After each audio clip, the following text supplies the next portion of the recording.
Hello friends, welcome to our YouTube channel. And आज के इस वीडियो में हम MPTLED फर्स्ट ईयर का 2025 का गणित शिक्षण का पेपर डिस्कस करने वाले हैं। एंड क्या क्या नए क्वेश्चन पूछे गए थे ये भी आपको आज के इस वीडियो में पता चलेगा।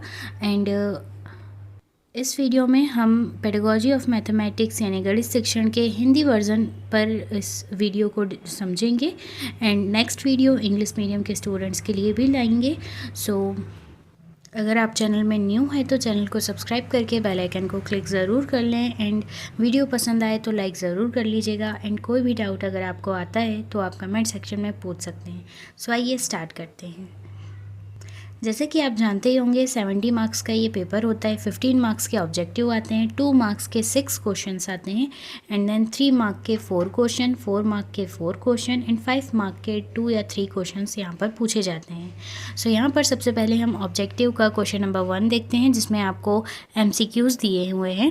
पहला जो क्वेश्चन है, गणित एक भाषा है, ये परिभाषा किसने दी थी? तो ये परिभाषा गिब्स ने दी थी। ऑप्शन नंबर ए यहाँ पर करेक्ट है, सॉरी ऑप्शन नंबर बी यहाँ पर करेक्ट है। नेक्स्ट है 35% का भिन्न रूप होता है। तो 35% का भिन्न रूप 7/20 होता है। ऑप्शन नंबर डी यहाँ पर करेक्ट है। एंड नेक्स्ट है वृत्तार्ध का कोण होता है। तो दो समकोण होते हैं वृत्तार्ध का कोण। सो यहाँ पर ऑप्शन नंबर ए हमारा सही हो जाएगा। एंड देन नेक्स्ट क्वेश्चन है, पैटर्न 1 4 9 16 के ठीक अगला पद क्या होगा, ये हमें बताना है। अगर आप के सामने इस तरह का क्वेश्चन आता है तो सबसे पहले आपको इन सब में डिफरेंस देखना है कि कितने के अंतर में अगला पद आ रहा है। जैसे कि 1 के बाद 3 के अंतर में 4 आया, फिर 5 के अंतर में 9 आया, फिर 7 के अंतर में 16 आया। तो इसी तरह हम 16 में यदि 3 5 7 यानी आगे 9 जो आएगा, 9 को जोड़ें तो हमारा आंसर आ जाएगा 25। सो ऑप्शन नंबर ए हमारा करेक्ट आंसर हो जाएगा। नेक्स्ट है पाठ्य की सर्वप्रथम संकल्पना किसने दी थी? तो पाठ्य योजना, जिसे हम लेसन प्लान भी कहते हैं, इसकी जो योजना संकल्पना है वो हर्बर्ट ने दी थी। और आप कंफ्यूज मत होइएगा, इकाई योजना जो है वो मॉरिसन ने दी थी और पाठ्य योजना हर्बर्ट ने दी थी। ओके। एंड नेक्स्ट है फिल इन द ब्लैंक्स। सो कभी कभी आपको फिल इन द ब्लैंक्स में ऑप्शन दिए होते हैं एंड कभी कभी एग्ज़ाम में ऑप्शंस नहीं पूछे जाते हैं। तो आप अपनी तैयारी इस तरह से करिएगा कि ऑप्शन नहीं भी आए तो आपसे सारे ऑब्जेक्टिव्स बन जाएं। तो हमारा यहाँ पर ऑब्जेक्टिव है फर्स्ट, संख्या 5 का परम मित्र है। तो संख्या परम मित्र की संकल्पना हमने पढ़े हैं, क्या होता है परम मित्र। आपने अगर गणित शिक्षण की जो हमने सारी यूनिट्स की वीडियोस अपलोड की हैं, अगर आपने वो नहीं देखी हैं तो उन्हें ज़रूर देख लीजिएगा। एंड उसके बाद अगर आप ये PYQ सॉल्व करते हैं तो आपको बहुत बहुत ज़्यादा हेल्प मिलेगी। सारी चीज़ें आपको समझ में आएगी कि क्या पढ़ना है क्या नहीं पढ़ना है, किस तरह से क्वेश्चन आएगा एंड कौन से टॉपिक हैं जहाँ से क्वेश्चन पूछा ही नहीं जाएगा। तो ये जब आपको समझ में आ जाएगा तो आपकी आसानी और मतलब आपकी तैयारी और आसानी तरीके से हो जाएगी। तो परम मित्र हमने देखा था कि 2 संख्याओं का योग 10 होना चाहिए। तो 5 है तो 5 में हम 5 जोड़ेंगे तो 10 हो जाएगा वो। तो 5 का परम मित्र यहाँ पर 5 होगा। त्रिभुज के 3 कोणों का योग कितना होता है? तो 180 डिग्री होता है। ओके। एंड किसी वृत्त में कितने सममितीय अक्ष होते हैं? तो इनफाइनिट यानी अनंत होते हैं, अनंत सममितीय अक्ष होते हैं एक वृत्त में।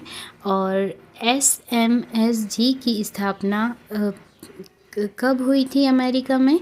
तो SMSG यानी स्कूल मैथमेटिक्स स्टडी ग्रुप, जिसकी स्थापना 1958 में हुई थी। तो आप ये ध्यान रखिएगा, ये थोड़ा नया सा क्वेश्चन आया है। एंड इकाई योजना के प्रवर्तक हमने देखा मॉरिसन है, तो मॉरिसन आ जाएगा इसका आंसर। ओके। अब हम एक वाक्य में उत्तर देने वाले प्रश्नों के बारे में चर्चा करते हैं।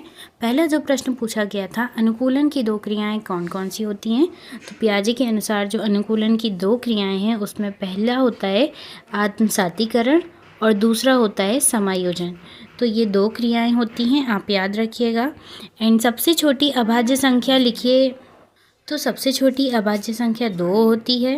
और बात करें गणित में शर्त क्या है, तो गणित में शर्त किसी समीकरण या समस्या में दी गई वह विशिष्ट सीमा या स्थिति होती है जिसे पूरा करना अनिवार्य होता है, तो ये गणित में शर्त कहलाती है।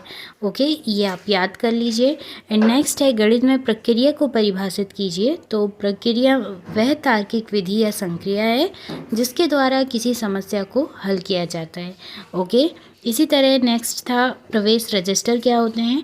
तो प्रत्येक छात्र का स्थायी विवरण जैसे कि नाम, प्रवेश तिथि, पिता का नाम, इन सारी चीज़ों को उसमें व्यवस्थित क्रम में दर्ज किया जाता है, उसे हम प्रवेश रजिस्टर कहते हैं।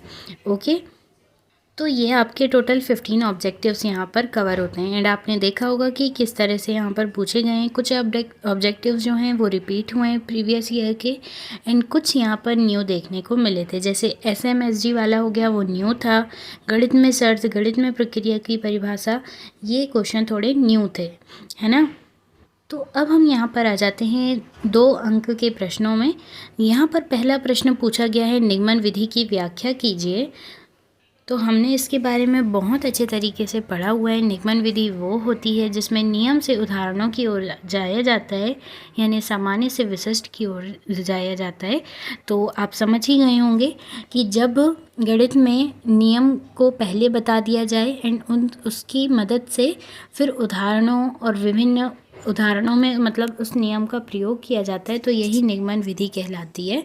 तो आप इसको 2 अंक के हिसाब से सिर्फ एक डेफिनेशन एंड उदाहरण आप लिख सकते हैं। एंड नेक्स्ट है गुणन की क्रम विनिमय नियम को परिभाषित कीजिए। तो जब 2 संख्याओं का पदक्रम बदलने पर भी उनका जो गुणन है वो समान होता है, तो वो क्रम विनिमय नियम कहलाता है। जैसे कि आपने देखा कि कोई संख्या A है और कोई संख्या B है, आप इन दोनों का गुणा करेंगे और जो नंबर आएगा वो, अगर आप इसको इसी तरह लिखें कि B को पहले लिखें और बाद में A को, और फिर आप जब इसका गुणा करें तो जो नंबर आएगा वो दोनों बराबर होंगे। यही गुणन का क्रम विनिमय नियम है। ओके, तो आप इस तरह इसको परिभाषित कर सकते हैं। एंड नेक्स्ट है 3 सही 3/5 में भिन्न का अंश लिखिए। तो इस मिक्स्ड फ्रैक्शन को किस तरह से सिंपल फ्रैक्शन में लाया जाता है आप जानते ही होंगे। 5 में से 3 का गुणा करके और जो संख्या आएगी यानी 15 उसका प्लस कर देंगे अपन ऊपर वाले 3 से, तो कितना आ जाएगा 18/5 आपका यहाँ आ जाएगा। और अंश हम किसे कहते हैं, ऊपर वाली संख्या को, और हर नीचे वाली संख्या को कहते हैं। तो अंश हमें बताना था, तो 18 इसका अंश हो जाएगा। तो नॉर्मली आप लिखेंगे तो आपको आराम से इसमें 2 नंबर मिल जाएंगे, ज़्यादा आपको बड़ा लिखने की ज़रूरत नहीं है। जो प्रश्न में पूछा गया है वही आपको लिखना है। नेक्स्ट प्रश्न है 2 अंक का, कोई एक गणितीय पहेली बनाकर लिखिए। तो आपको गणित की एक पहेली आपको अगर आती होगी तो आप वो लिख सकते हैं। तो आप कोई भी एक पहेली बनाकर लिख सकते हैं। जैसे मेरे पास 30 रुपये हैं, मैं रोज़ 3 रुपये खर्च करता हूँ, तो मेरा जो आखिरी दिन यानी 10वां रुपया है वो किस दिन खर्च होगा। ये इस तरह से आप कोई भी सिंपल सी पहेली बनाकर लिख सकते हैं 2 अंक में। नेक्स्ट है वारामिहिर द्वारा लिखित कोई 2 ग्रंथों के नाम। तो एक है बृहद संहिता और एक है पंच सिद्धांतिका। इनके बारे में हमने काफ़ी अच्छे से डिस्कस किया हुआ है, यूनिट 1 का है ये टॉपिक। एंड नेक्स्ट है आर्यभट्ट पर संक्षिप्त टिप्पणी लिखिए। तो आप एक संक्षिप्त 2 अंक के हिसाब से 3 से 4 लाइन आराम से लिख दीजिएगा, तो आपको उसमें 2 मार्क्स मिल जाएंगे। इसके बारे में हमने अपनी क्लास में डिस्कस किया हुआ है, तो वहाँ से आप देख सकते हैं। एंड नेक्स्ट है सीखने के संदर्भ में वुडवर्थ एवं गेट्स की परिभाषाएं लिखिए। सो सीखने के संदर्भ में वुडवर्थ और गेट की परिभाषा आपको लिखनी है 3 नंबर के प्रश्न के लिए। तो वुडवर्थ की क्या परिभाषा थी? वुडवर्थ ने कहा था कि सीखना वह विकास की वह प्रक्रिया है जिसके द्वारा व्यक्ति अपने अनुभव के आधार पर व्यवहार में परिवर्तन लाता है, वो सीखना कहलाता है। ये वुडवर्थ द्वारा दी गई परिभाषा थी। जबकि गेट्स ने कहा है कि अनुभव और प्रशिक्षण के आधार पर व्यवहार में आए स्थायी परिवर्तन ही अधिगम है। ये परिभाषा गेट्स द्वारा दी गई है। तो आपको इन दोनों परिभाषाओं को इस तरह से रिप्रेजेंट करना है कि आपको 3 अंक आसानी से मिल जाएं। एंड नेक्स्ट प्रश्न है गणित सीखने में पाठ्यपुस्तक के महत्व पर टिप्पणी लिखिए। तो आप सीखने के संदर्भ में पाठ्यपुस्तक का थोड़ा सा एक लाइन में इंट्रो दे देना, फिर देन 3 पॉइंट्स आप लिख दीजिएगा और उनको डिस्क्राइब कर दीजिएगा कि क्यों सीखने में पाठ्यपुस्तक का क्या महत्व है, एंड इस बारे में हमने डिस्कस किया हुआ है, तो आप इजीली इसे लिख सकते हैं। एंड इसके ऑप्शनल में जो क्वेश्चन पूछा गया है वो है गणित सीखने में अभ्यास पुस्तिका के महत्व पर टिप्पणी लिखिए। तो अभ्यास पुस्तिका के महत्व पर आप टिप्पणी आसानी से लिख सकते हैं। आप चाहें तो आप 3 पैराग्राफ भी लिख सकते हैं या 3 पॉइंट्स डालकर भी आप लिख सकते हैं। नेक्स्ट क्वेश्चन हम देखते हैं, गणित की पाठचर्या क्या है, कोई एक परिभाषा लिखिए। तो जैसा कि 2 अंक में मैंने आपको एक प्रश्न पूछा गया था कि पहेली बताइए, तो आप ये वाली पहेली भी लिख सकते हैं, ये मैं आपको बीच में बताना चाहती हूँ। 3 अंक के हिसाब से आप गणित की पाठचर्या क्या है और किसी के द्वारा दी गई एक परिभाषा आपको लिखना है, तो आप इसमें इजीली एक्सप्लेन कर सकते हैं। यहाँ पर प्रोफेसर H.C. शर्मा के शब्दों में पाठचर्या या शिक्षा क्रम का आशय शिक्षण विषयों की उस रूपरेखा, व्यवस्था या क्रम से है जो किसी विषय की उपयोगिता, आवश्यकता एवं महत्व से संबंधित होता है तथा इसमें विद्यालय, शिक्षक और समुदाय के उत्तरदायित्वों का समावेश होता है। या फिर आप R.K. शर्मा की भी परिभाषा देख सकते हैं। पाठचर्या से आशय किसी विद्यालय या शैक्षिक विषय की उस विस्तृत रूपरेखा से है जिसमें विद्यालय, शिक्षक, शिक्षार्थी, समुदाय के उत्तरदायित्वों के निर्वहन के साथ साथ छात्र की सर्वांगीण विकास के अध्ययन तत्व भी समाहित होते हैं। तो पाठचर्या एक ब्रॉड होता है, मतलब एक व्यापक क्षेत्र होता है जिसमें सभी लोग शामिल हो जाते हैं, है ना। तो यहाँ आप परिभाषा से समझ सकते हैं इजीली। एंड 3 अंक के हिसाब से आप अपनी स्वबोध के हिसाब से आसानी से लिख दीजिएगा। एंड इन्हीं क्वेश्चंस की आपको प्रैक्टिस करना है। कॉपी में आप अभी पेन पेपर लीजिए एंड इस आंसर को लिखने की कोशिश करिए कि 3 अंक में आप इस आंसर को किस तरह से एग्ज़ाम में लिख कर आएंगे। तो प्रैक्टिस करना बहुत ज़रूरी है। आप पढ़ तो लें सब, लेकिन एक बार लिख कर देख लेंगे तो आपको एक श्योरिटी, एक आत्मविश्वास आ जाएगा कि हाँ, आप कोई भी प्रश्न पूछा जाए आप आसानी से लिख सकते हैं। बस शब्दों का खेल है। एंड इसी के जो अथवा में प्रश्न पूछा गया था कि गणितीय कौशल को परिभाषित कीजिए और किन्हीं 2 गणितीय कौशलों के नाम लिखिए। इस टॉपिक पर भी हमने क्लासेस में डिस्कशन किया हुआ है। मैं आपको ब्रीफ में बता दूं। गणितीय कौशल वो होते हैं जिसमें एक व्यक्ति विभिन्न गणितीय सिद्धांतों, गणितीय प्रक्रियाओं, नियमों का उपयोग करके किसी समस्या का समाधान ढूंढता है। ये गणितीय कौशल कहलाते हैं। एंड किन्हीं 2 गणितीय कौशलों के नाम की हम बात करें तो मात्रात्मक तर्क आप लिख सकते हैं या फिर समस्या समाधान करना। ये 2 कौशल आप लिख सकते हैं इसमें, या आपको जो आता है आप वो अपने आधार पर भी लिख दीजिएगा। एक तो मात्रात्मक तर्क करने की क्षमता विकसित हो जाती है और दूसरा समस्या समाधान करने की क्षमता। ये गणितीय कौशल के नाम है ना। नेक्स्ट क्वेश्चन है, गणित सीखने की प्रक्रिया में सिखाने वाले की भूमिका पर संक्षिप्त टिप्पणी लिखिए। तो ये भी हमने क्लासेस में बहुत अच्छे से डिस्कस किया हुआ है। तो आपको बिल्कुल 2 लाइन में डिफ़ाइन करिए एंड 3 फर्स्ट पॉइंट डालकर आप हेडिंग डालें, उसे एक्सप्लेन करें। सेकंड पॉइंट डालकर हेडिंग डालें एंड उसे एक्सप्लेन करें। थर्ड पॉइंट डालकर हेडिंग डालें एंड एक्सप्लेन करें। इस तरह से आपको अपना फॉर्मेट रखना है। ओके, एक बार लिखकर ज़रूर देख लें इन प्रश्नों के उत्तर को रफ कॉपी पे। एंड इसके ऑप्शनल में जो प्रश्न पूछा गया था, गणित सीखने की प्रक्रिया में सीखने वाले की भूमिका, तो ये हमने दोनों चीज़ें पढ़ चुके हैं। सिखाने वाले की क्या भूमिका रहती है, सीखने वाले की क्या भूमिका रहती है। सिखाने वाले के आधार पर आप शिक्षक को लेकर चल सकते हैं कि शिक्षक किस तरह से गणित की प्रक्रिया को सिखाने में भूमिका अपनी निभाता है, सीखने में बच्चे क्या भूमिका निभाते हैं। तो इस तरह से आप आसानी से लिख सकते हैं। नेक्स्ट क्वेश्चन है, प्राथमिक कक्षाओं में आप भाग का शिक्षण कैसे करते हैं। तो ये भी मैंने आपको बताया था कि जोड़ना, गुणा, भाग, घटाना, इनको आप किस तरह से विद्यालय में प्राथमिक कक्षाओं के बच्चों को सिखाएंगे, माध्यमिक कक्षाओं के बच्चों को सिखाएंगे। इसके लिए आप कॉन्सेप्ट बना लें अपने, और कुछ चरण आप अपने स्वबोध के हिसाब से भी लिख सकते हैं। 4 अंक का प्रश्न है ये, तो इस तरह से अपनी समय शब्द सीमा रखिएगा कि आपको आसानी से 4 अंक मिल जाएँ। एंड इसके ऑप्शनल में क्वेश्चन पूछा गया है, प्राथमिक कक्षाओं में आप गुणा का शिक्षण कैसे करते हैं। तो गुणा, भाग, जोड़ना, घटाना, इनके लिए अपने माइंड में आप ChatGPT से सर्च कर सकते हैं या गूगल की हेल्प ले सकते हैं और एक कॉन्सेप्ट बना लीजिए कि अगर इस तरह का प्रश्न आता है तो आप किस तरह से लिखेंगे।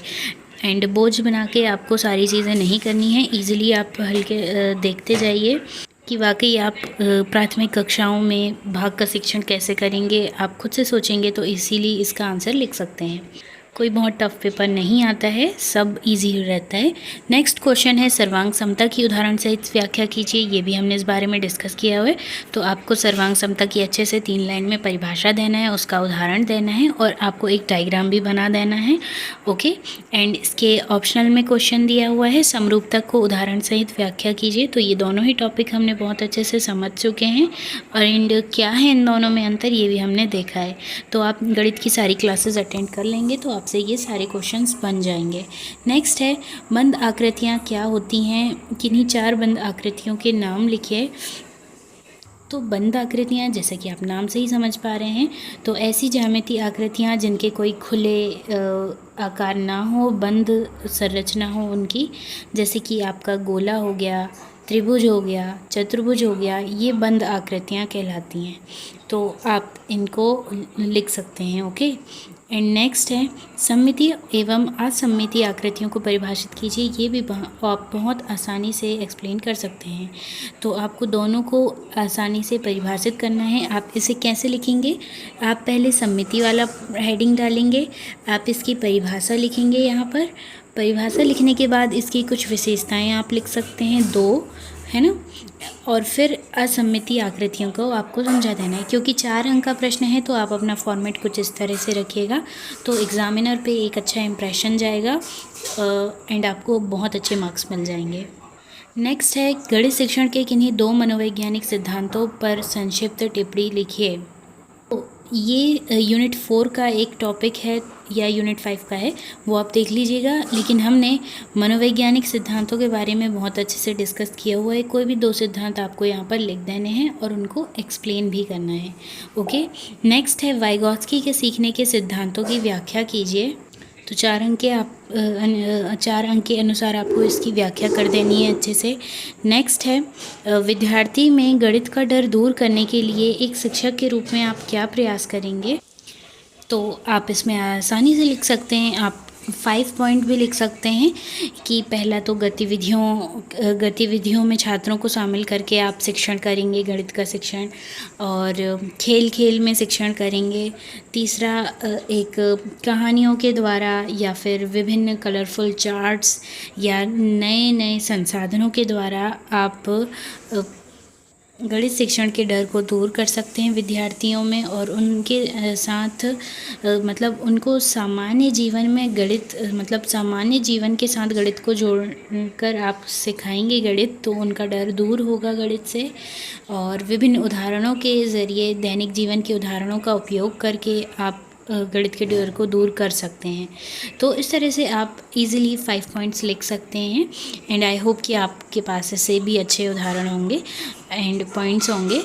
तो उस तरह से आप इन्हें एक्सप्लेन कर दीजिएगा। एंड इसके अथवा में जो क्वेश्चन पूछा गया था वो है विद्यार्थी अंक एवं संख्याओं में अंतर समझ सकें, इसके लिए आप क्या प्रयास करेंगे। तो आप गूगल में सर्च करें, देखें कि अंक और संख्याओं के अंतर को समझाने के लिए आप क्या कर सकते हैं। अंक होते हैं 0 से 9 तक, संख्याएं इनके मिश्रण से बनी हुई होती हैं। तो आप किस तरह से इनको समझाने का प्रयास करेंगे वो आप इसमें लिखिएगा। एंड नेक्स्ट है गुणवत्तापूर्ण गणित शिक्षा के आधारभूत तत्वों पर संक्षिप्त निबंध लिखिए। तो गुणवत्तापूर्ण शिक्षा के आधारभूत तत्व कौन कौन से होते हैं, इसके बारे में हमने क्लासेस में डिस्कस किया हुआ है।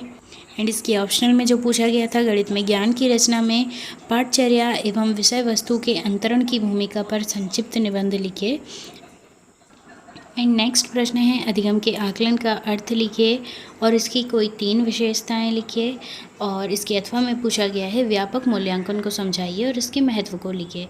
तो ये थे सारे क्वेश्चंस आपके 5 मार्क्स के, 4 मार्क्स के, 3 मार्क्स के, 2 मार्क्स के, एंड ये था आपका 2025 का पेपर। एंड आई होप कि आपके लिए ये वीडियो बहुत ही यूज़फुल रहा होगा। सारी चीज़ें आपको समझ में आई होंगी कि आपने किस तरह से कौन से टॉपिक को पढ़ा है एंड उससे कैसा क्वेश्चन बना हुआ है। सो आपको अगर कोई भी डाउट आया होगा या कोई प्रश्न आपको समझ में नहीं आया होगा तो आप कमेंट सेक्शन में पूछ सकते हैं। एंड वीडियो को लाइक ज़रूर कर दीजिएगा एंड चैनल को सब्सक्राइब करके बेल आइकन को क्लिक ज़रूर कर लें एंड इसी तरह हमारे साथ जुड़े रहें। मिलते हैं नेक्स्ट वीडियो में। Thanks for watching.